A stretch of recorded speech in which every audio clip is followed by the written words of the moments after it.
Hai, nama saya Vincent, kelas 7A, absen 19, dari SMP Santo Markus 1. Saya akan menceritakan kembali peristiwa-peristiwa penting sebelum kemerdekaan Indonesia. Perjuangan bangsa Indonesia untuk memproklamasikan kemerdekaannya dimulai setelah mendengar Amerika dan sekutu membom kota Hiroshima dan Nagasaki di Jepang pada tanggal 6 Agustus 1945. Momen ini dimanfaatkan bangsa Indonesia untuk mempersiapkan kemerdekaan. Keesokan harinya, tepat pada tanggal 7 Agustus 1945, Jepang membentuk PPKI atau Panitia Persiapan Kemerdekaan Indonesia yang sebelumnya adalah BPUPKI atau Badan Penyelidik Usaha Persiapan Kemerdekaan. Ini merupakan taktik Jepang supaya bangsa Indonesia mendukung Jepang dalam Perang Pasifik. Tanggal 12 Agustus 1945, Soekarno mendapat kabar dari Marskal Terauchi bahwa Jepang akan memberikan kemerdekaan Indonesia pada tanggal 24 Agustus 1945.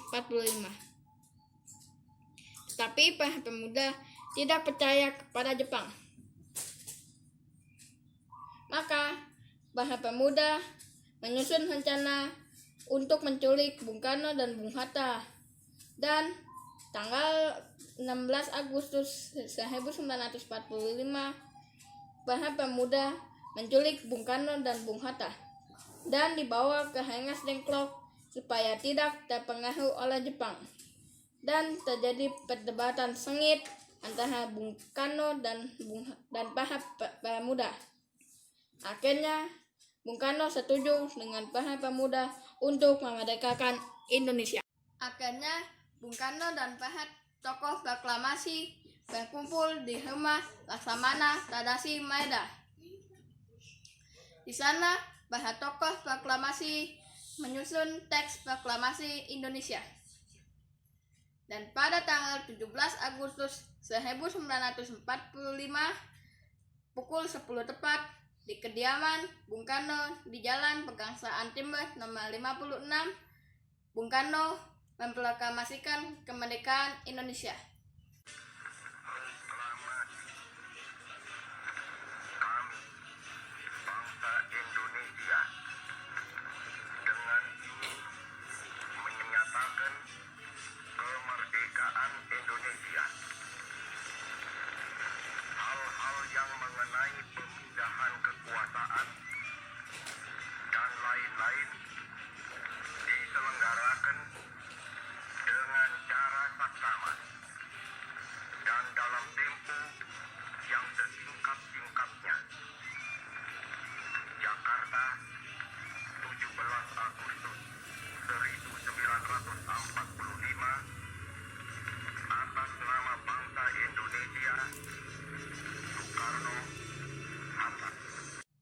Sekian cerita tentang proklamasi kemerdekaan Indonesia dari saya. Semoga kita sebagai penerus bangsa dapat membangun negara Indonesia lebih maju lagi. Merdeka!